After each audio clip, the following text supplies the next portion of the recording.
আসসালামু আলাইকুম। আজকে আমি একটা ডিফারেন্ট রেসিপি লই আইছি।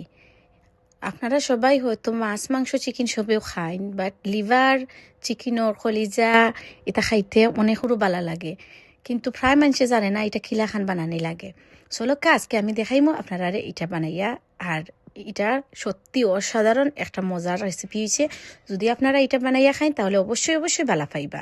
প্রথমেই আমি একটা ফ্রাই প্যান লই নিলাম আর আমি সাথে তেল দিলাম। তেলটা গরম হইয়া আনলে আমি এখানে অ্যাড করে নিলাম কিছু শুকনা গরম মশলা। এখানে আমি দিচ্ছি ডালচিনি, এলাচি, পাঁচফোড়ন, তার উপরে দিছি আস্তা একটা স্টার মশলা, আর হইল গিয়া কিছু মরিচর আস্তা গুলমরিচ। এগুলা দিয়া একটা ফুরন দিলাইলাম।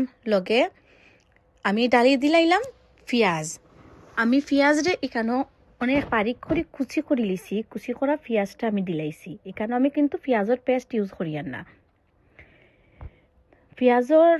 পেঁয়াজটা একটু স্মেল যাওয়ার পর্যন্ত অপেক্ষা করছি। পরে আমি এখানে দিলাইলাম আদা দিয়া আমি এটার পেঁয়াজের লগে মিক্স করে নিলাম।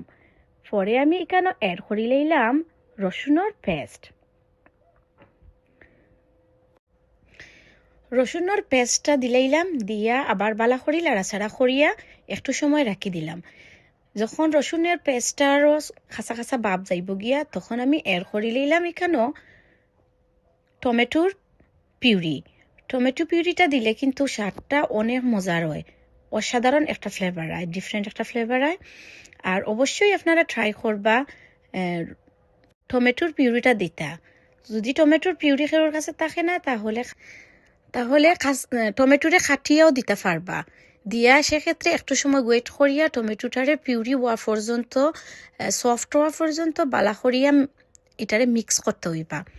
যখন টমেটোর পিউরিটা মশলা লগে বালা করে মিক্স হয়ে গেছে, তখন আমি এখানে অ্যাড করে দিলাইলাম বাকি মশলাগুলা।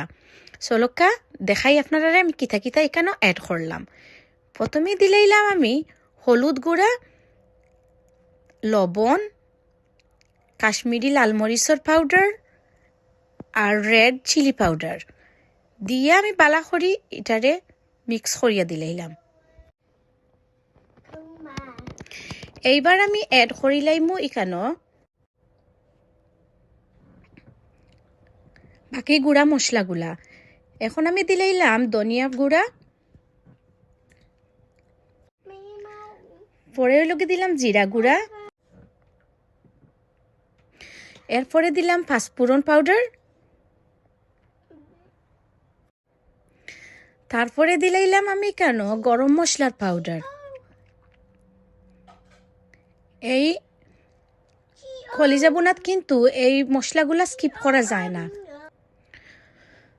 পরে এই মশলাগুলোর ভালো করিয়া কিন্তু কষাইতে হইব। যত সুন্দর করে কষানি হইব তত সুন্দর কিন্তু এটার ফ্লেভারও আইব। এখন আমি এখানে আগে থেকে দইয়া রাখা কলিজা আর গিলাগুলারে ভালো করিয়া সুন্দর করে ওয়াশ করি, ক্লিন করিয়া তারপরে আমি অনেকবার দইয়া কিন্তু জিনিসটারে লইয়াইছি। এখন এগুলা আমি মশলার মাঝে অ্যাড করে দিলাম আর খুব ভালো করিয়া মিক্স করতে হইব।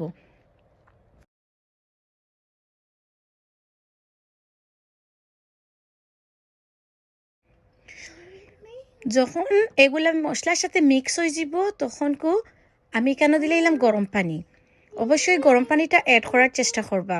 গরম পানি দিলে কিন্তু অনেক কম সময়ে জিনিসটা সিদ্ধ হয়ে যাব।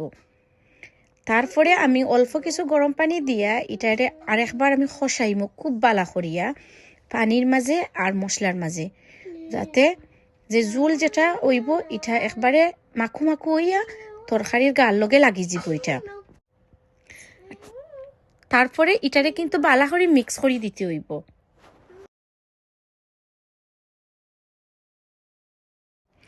এইবার দেখো এটা কিন্তু সিদ্ধ হয়ে আইছে আর খুব সুন্দর একটা কালারও আইছে, আর সাথে মশলাটার জুলও ঠানিয়ে আইছে। দেখানি কি সুন্দর লাগে দেখতে। আর এই মুহূর্তে আমি একটা খাইয়া দেখছিলাম, এত মজা লাগছে, এটা খাওয়ার মতো নয়। অবশ্যই আপনারা এই রেসিপিটা ট্রাই করবা, দেখবা আপনারা বালা পাইবা, আপনারা গরুর মাংসও বালা পাইবা। আর বাচ্চাই তো লাগি তো এই রেসিপিটা অনেক অনেক বেশি উপকারী, কারণ এটার মাঝে আছে কলিজার মাঝে আছে আয়রন। আয়রন কিন্তু বাচ্চাই তো শরীরের লাগি অনেক বেশি উপকারী। তারপরে আমি কেন আলুরে খাটিয়ে রাখছিলাম, আমি কিছু আলু 2-3টা আলু আমি খাটিয়া উফরে পিস পিস করিয়া আমি দিলাইলাম, যাতে আলুও এটার লগে সিদ্ধ হয়ে যায়। আলুটা দিলে ওই কিতা বাচ্চাই তো লাগি জিনিসটা অনেক বেশি মজার হয়, সাথে 1-2 দিন খাওয়ানিও যায়। এবার খুব সুন্দর করে আলু দিয়া তারপরে আমি এটারে আবার ডাকিয়া রান্না করবো, আরও 10 মিনিটও লাগি আলুটা সিদ্ধ হওয়া পর্যন্ত অপেক্ষা করবো। এইবার আমি দেখাই, দেখো কত সুন্দর হয়েছে কালারটা। আর আমি এখানে দিলাম খাসামরিচ। আপনারা খাসামরিচটা স্লাইস করে দিতে পারবা, যেহেতু আমার বাচ্চিন তো লাগিয়ে আমি রান্ধি, আর এর লাগিয়া আমি এখানে আস্তা খাসামরিচটা রাখছি। আর সব শেষে আমি ধনিয়া পাতাটা অ্যাড করে দিলাইলাম। ধনিয়া পাতা দেওয়ার পরে কিন্তু অনেক সুন্দর একটা ফ্লেভার আয়, আর স্বাদটাও কিন্তু অসাধারণ হয়েছে। এইভাবে যদি আপনারা রান্ধেন, আপনারা গরুর বাচ্চাইনতে যারা ভাত খাইতে আপনারা সাতাইন প্রবলেম করেন, তারা লাগি কিন্তু এটা বেস্ট একটা রেসিপি। আপনারা তারারে ওলাখান রান্ধিয়া খাওয়াইয়া দেখবা। আর যদি আমার রেসিপিটা ভালো লাগে তাহলে লাইক, কমেন্ট এবং সাবস্ক্রাইব করতে ভুলবা না। আর অবশ্যই অবশ্যই ফাতমামি কুকিং চ্যানেলটার লগে থাকবা নেক্সট এনাদার একটা রেসিপি দেখার লাগিয়া। ততদিন পর্যন্ত ভালো থাকুকা, সুস্থ থাকুকা, আর খানি ওয়েস্ট করবা না। লাইক, কমেন্ট এবং সাবস্ক্রাইব করতেও ভুলবা না। আল্লাহ হাফিজ, ভালো থাকুকা। দেখা হইব আরেকদিন আরেকটা রেসিপি লইয়া।